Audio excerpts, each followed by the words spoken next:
사회자의 소신대로 하셔야지 그걸 또 금방 바꾸십니까? 아, 이게 아침 지적을 새벽 2시에 질문을 줘가지고 아침에 급히 대본을 쓰느라 이게 안 바뀌었습니다. 로테이션. 그런 사실을 꼭 들춰내야겠습니까? 네. 반성하세요. 반성 안 합니다.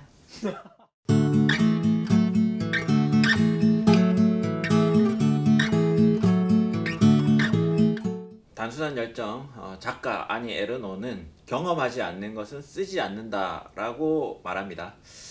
한국에서 한때 그 오토픽션 논란이 됐었죠. 오토픽션도 작가가 경험을 거의 그대로 그 소설의 형식을 빌어서 지면에 옮기는 그런 스타일이었는데 이런 걸 연상시키기도 합니다.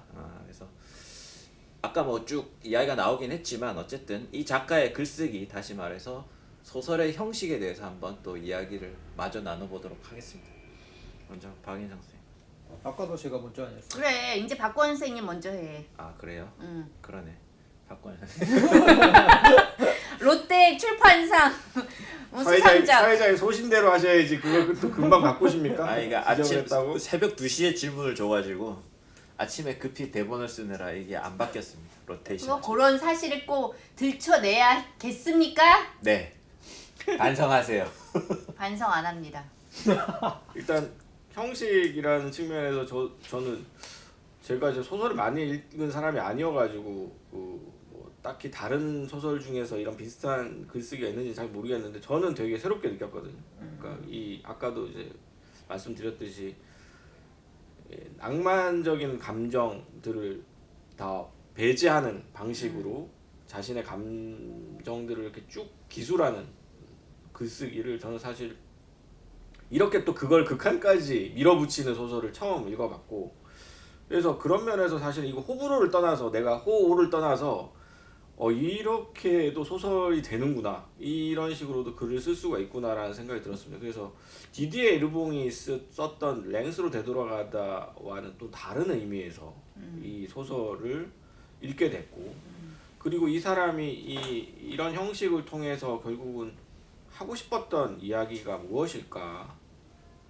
저는 자신에게 끊임없이 가해지는 여성이자 작가이자 프랑스 사람인, 그리고 계급적인 어떤 억압을 계속 느낄 수밖에 없는 프랑스 사람이 자신에게 가해지는 상징폭력, 그러니까 브루디에가 얘기하는 그런 상징폭력에 끊임없이 저항을 하려고 하는 의지 같은 걸 느꼈어요. 그러니까 계속해서 본인에게 너는 이래야 되고 이래야 된다라고 얘기하는 사람들, 프랑스적인 문화, 전통이라는 것이 있는데 여성의 규범이라든가 어떤 계급적 규범들에 대해서 이 아니 에르노는 자신의 글쓰기 형식을 통해서 계속해서 저항을 하고 있고, 그런 내용들이 이제 그 중간중간 나와요. 프로이트의 어떤 자기 자기 심리에 대한 이런 해석들도 자기는 뭐 별로 공감 안 되는데 뭐 이런 맞아. 얘기하고, 그러니까 일반적으로 자기의 심리에 대해서 여러 가지 해석의 틀들이 있잖아요. 프레임들이 있잖아요. 그걸 통해서 사람들 세계를 바라보는데 그런 것들을 다 하나하나 꼼꼼하게 다 배제를 해나가고 마지막에 남는 거는 자기가 갖고 있는 육체성밖에 안 남는 상황을 만드는 거죠. 그것을 가장 잘 보여줄 수 있는 글쓰기 형식이 바로 지금 이 단순한 열정에서 아니 에르노가 보여준 글쓰기가 아닌가 하는 생각이 들었습니다. 네. 박인상. 네.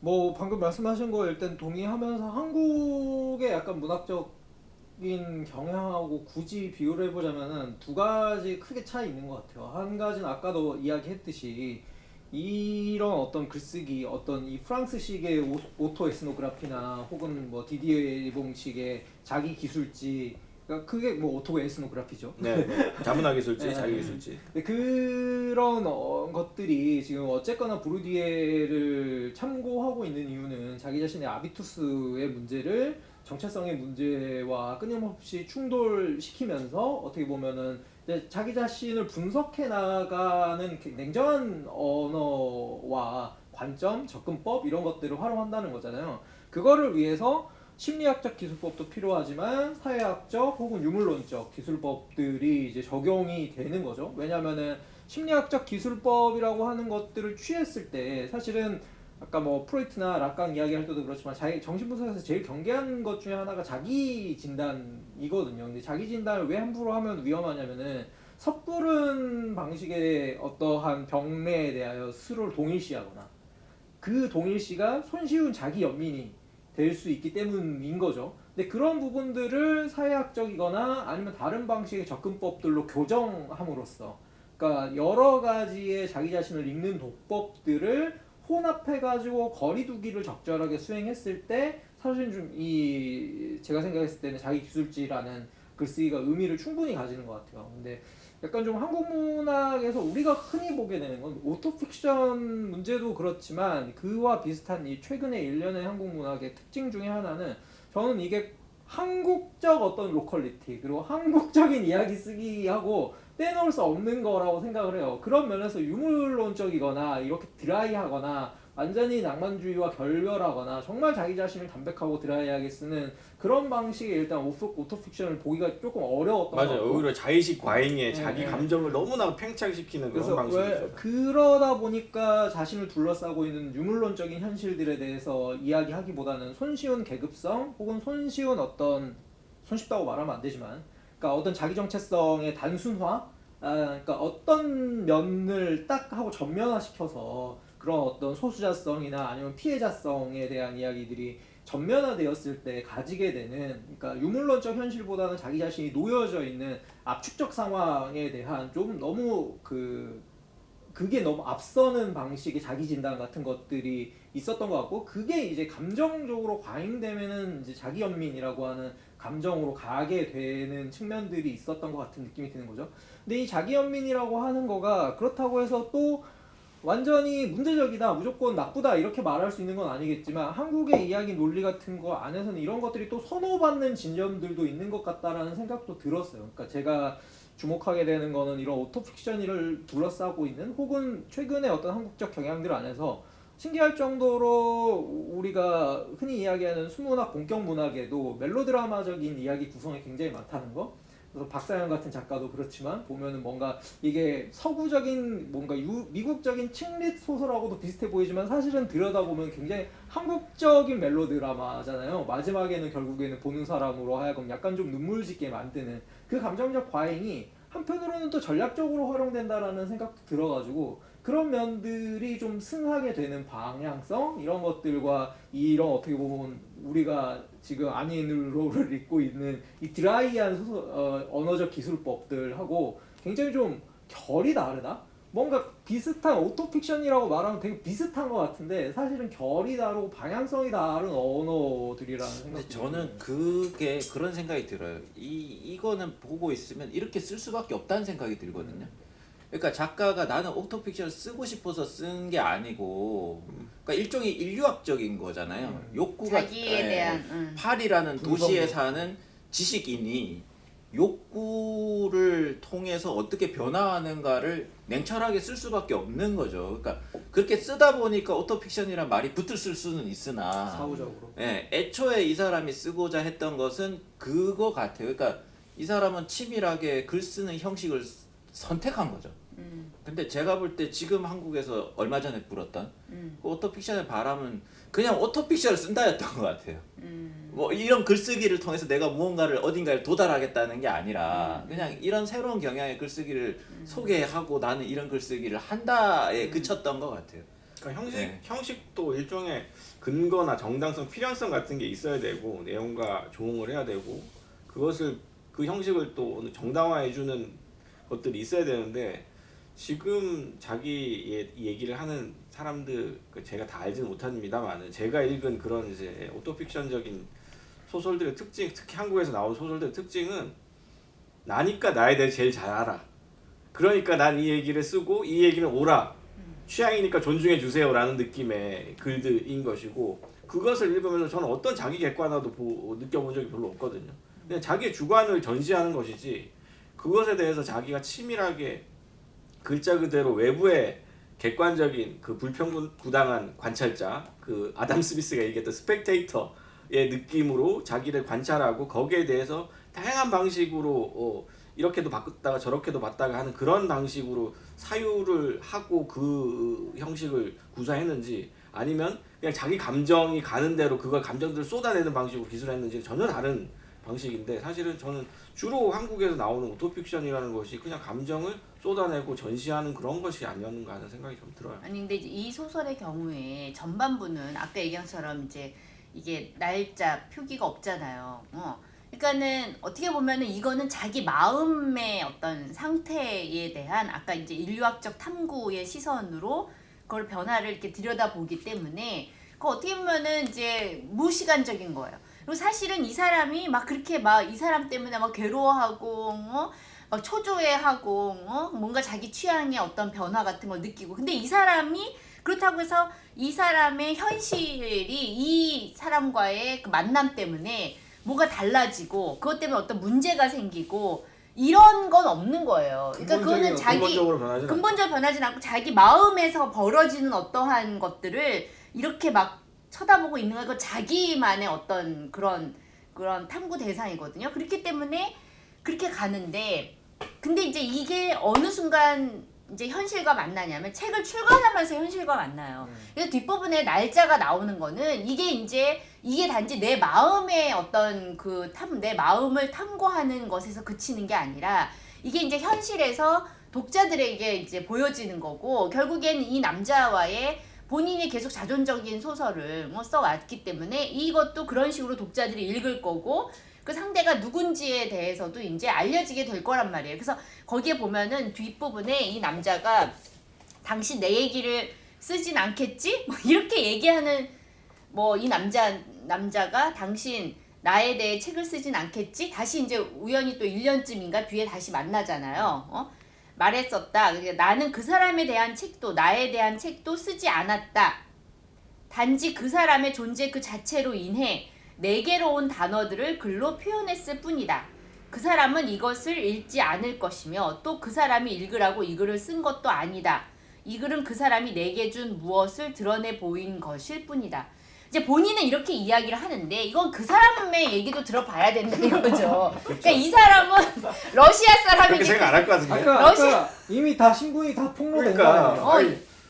얼마나 황당하겠어 남자 입장에서는. 아니 그러니까는 이 남자의 얘기도 한번 들어봐. 이거는 자기는 나는 그 사람에 대해 쓰지 않았다. 나 나에 대해서도 그 사람이랑 만나면서 내게 온 단어들을 나는 아니 이러한 얘기야말로 이건 좀 비겁한 얘기죠 사실은. 사실은 되게 모호하다 개인적으로 어떻게 보면. 그리고 사실 이런 비슷한 얘기 제가 또 이제 이런 공부를 해왔습니다 여러분. 네.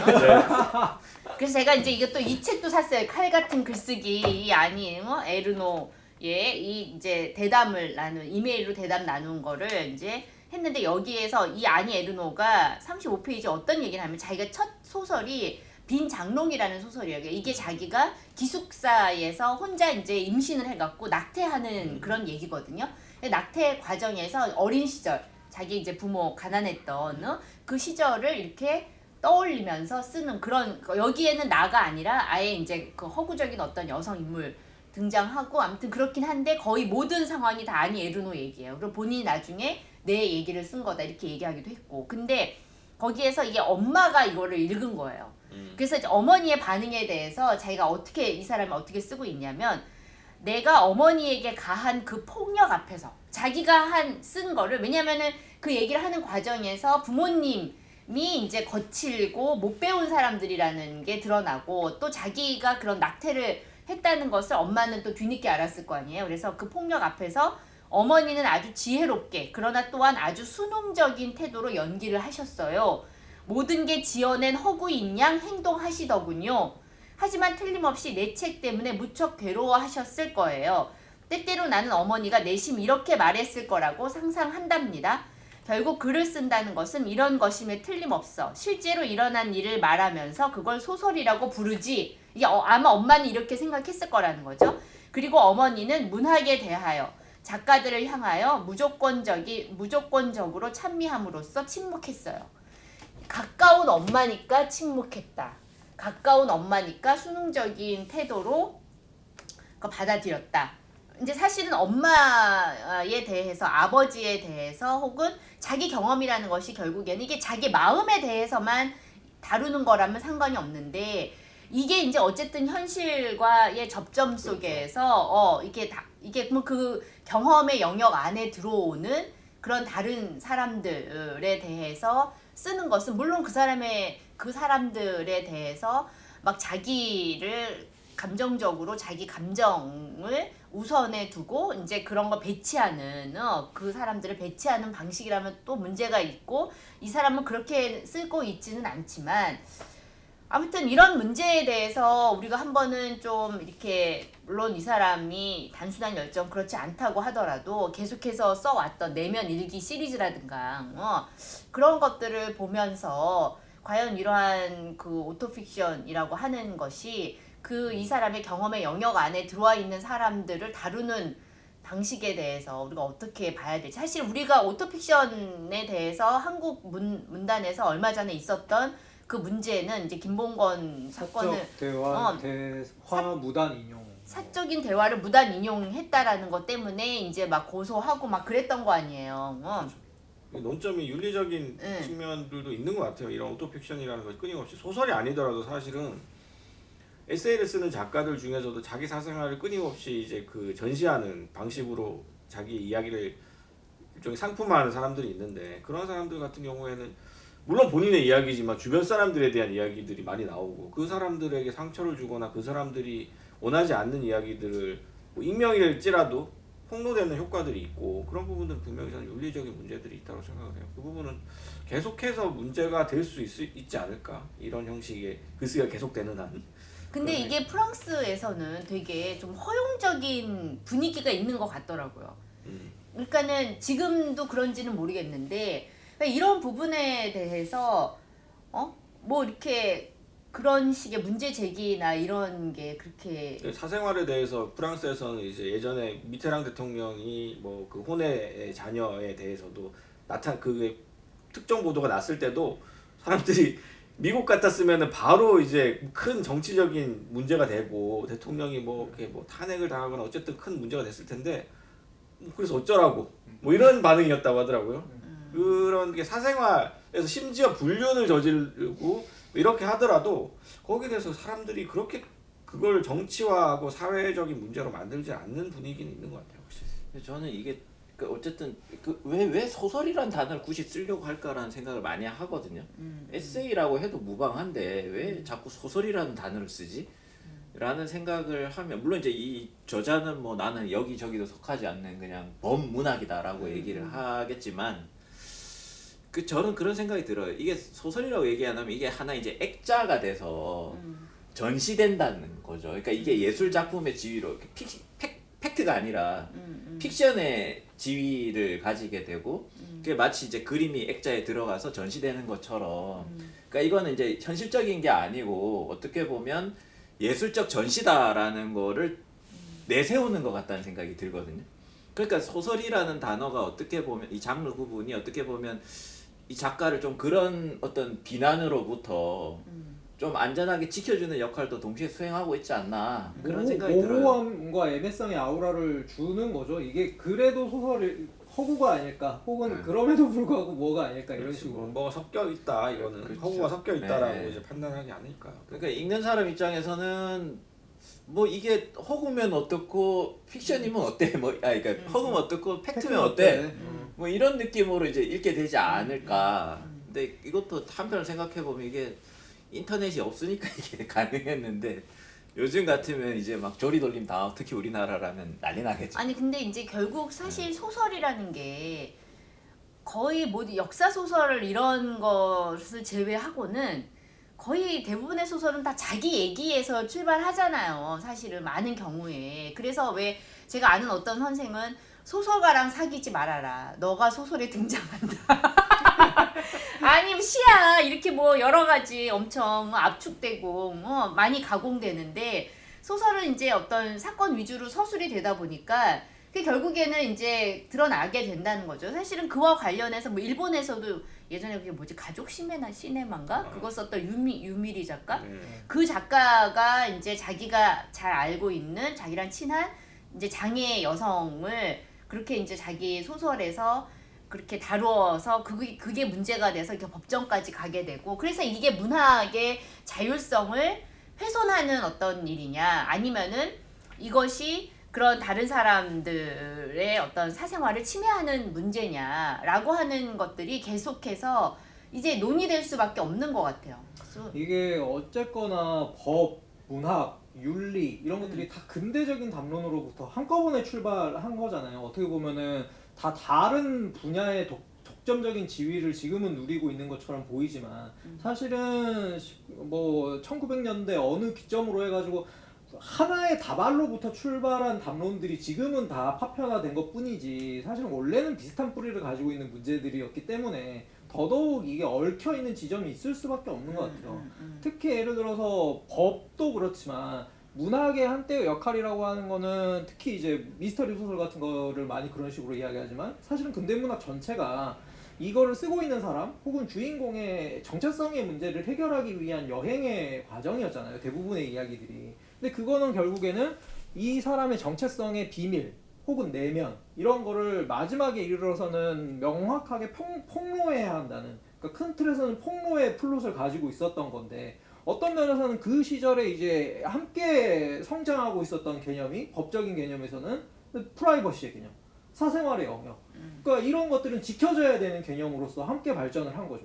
그 분야는 다르지만 개인의 정체성, 내면 이런 것들이 비슷한 방식의 소재화가 되었을 때 문학과 법이라고 하는 것들이 다루는 방법, 방향성, 이것을 어떻게 우리가 공론화해야 되느냐에 대한 접근 방식이 너무나도 달랐기 때문에 사실은 지금처럼 파편화되어 버린 시대에서는 여기서의 이야기와 저기서의 이야기가 너무나도 다른 관점에서 여겨지고 뭐 널뛰기 하는 것처럼 보여지게 되는 지점들이 있다는 거죠. 저는 사실 그 무단 그 개인 사적 대화 무단 인용 같은 경우에도 보면 그러니까 다 모든 사람들이 그 딜레마에 빠져 있어요. 이거 법의 문제로 해결해야 되니 이거를 문학의 언어로 해결해야 되니 아니면 이걸 당사자들 간의 개인의 문제로 해결해야 되니 그러니까 다들 서로의 해결법이 다르고 접근법이 달라져 버릴 수밖에 없는 문제라는 거죠. 그래서 저는 어떻게 보면은 작가는 리스크를 안고 쓸 수밖에 없는 사람이라는 생각이 들고 또 온전히 거기에 대해서 누군가가 법적인 문제를 건다면 거기에 대해 법적으로 응대할 수밖에 없는 지점이 또 있는 것 같아요. 자신이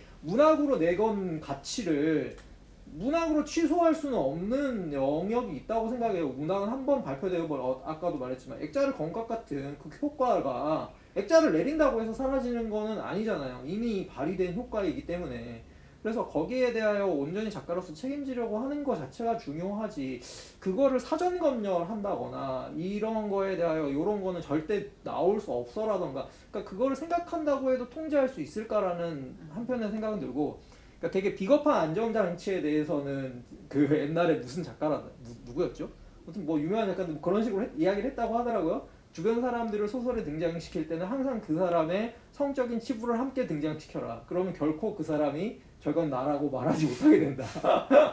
뭐 이런 식의 농담이 있을 정도로니까. 그러니까 그런 야비한 해결책들이 나오게 된 데도 사실은 이유가 있는 거. 오토픽션이 어떻게 보면 되게 포스트 모던한 것 같아요. 액자에 갇혀 있는 것 같지만 사실은 그게 법적 문제가 되면서 액자 밖으로 나오게 되고 문제가 계속 소설이 수행적으로 계속 진행이 되는 거죠. 그 소설이 현실에서 그런 방식으로 소설이 확장되고 어떻게 보면 비화되고 불똥이 다른 곳으로 튀고 하면서 그 전체가 다 일종의 소설의 후편이 되는 거잖아요.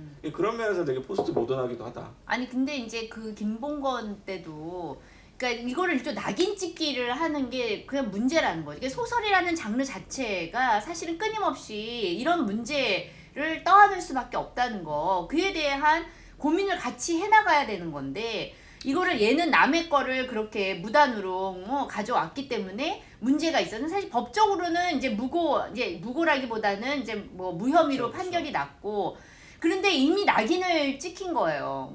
그러니까는 이 작가를 글을 쓰면 무슨 안 되는 사람인 것처럼 그런 식으로 나 잡았어.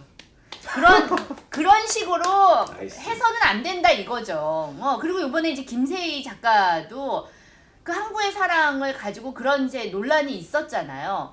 그러면은 근데 요번에 또 최근에 또 소설이 나왔단 말이에요. 그래 창비에서 나왔더니 굉장히 또 엄청 또 비난을 받고 있어요. 네가 쓸 자격이 있냐? 창비는 또 왜 이런 작가의 작품을 내주냐? 신경숙도 그러더니 또 그런다.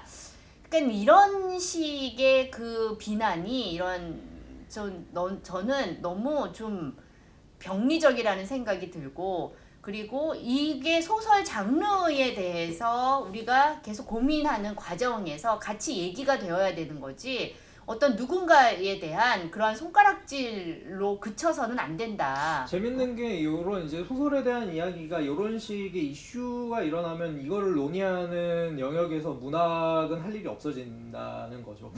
문학적인 방식으로 이게 이제 논의되는 영역이 아니고 소설의 원래의 역할이나 가치라던가 그리고 소설이 어떤 방식으로 그동안의 사실 사생활이라고 하는 것들을 착취하면서 구성되어 온 픽션의 장르인가, 그러니까 이런 어떤 소설이 가지고 있었던 독점적 지위 이런 것들이 깨어져 나가는 건 알겠는데 그걸 깨어져 버렸다, 다 깨졌고 그런 건 없어, 그러니까 너네가 그런 방식으로 하는 건 이제 잘못된 거야 라고 사실 아무도 그렇게 선언한 적은 없다는 거죠. 그러니까 그런 부분의 애매성에 대해서는 이제 더 어떻게 보면 소설의 형식이나 가치나 뭐 본질에 대한 소설적 논의가 필요한데 그게 아니라 이제 자꾸 외부적 논의들이 그런 그러니까 법적 책임과 도덕적 책임만 남아 있고 문학적인 논의들은 이제 증발해 있는 상황인 거죠. 그러니까 원래 근대 문학, 근대 소설이라는 게 사적 생활을 훔쳐보는 거예요. 그걸 사적 생활의 침입, 피터 브룩스는 사적 생활의 침입이다 이렇게 표현을 하잖아요.